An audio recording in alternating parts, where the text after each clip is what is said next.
આશીર્વાદથી આજનો આ દિવસ આવ્યો। ઠંડા ભોજનની સાથે સુખ સમૃદ્ધિ લાવ્યો।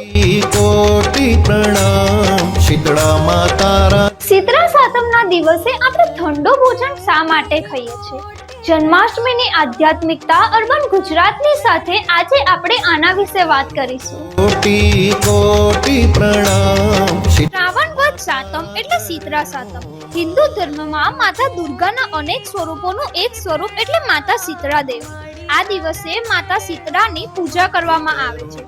શીતળા માતાને ઠંડો ખોરાક ધરાવવાનું અને ખાવાનું વિશેષ મહત્વ છે। માનવામાં આવે છે કે રંજન છઠના રાત્રિના સમયમાં માતા શીતળા ભ્રમણ માટે નીકળે છે અને તે ચૂલા અથવા ગેસ પર વિસામો લે છે। તે માટે તેને રાત્રે ઠંડુ પાડવામાં આવે છે અને બીજા દિવસે પણ તેને બંધ રાખવામાં આવે છે અને સવારે ઘરની વહુ વહેલી ઉઠીને ગેસની અથવા ચૂલાની પૂજા કરે છે અને આખો દિવસ ઠંડો ખોરાક ખાય છે।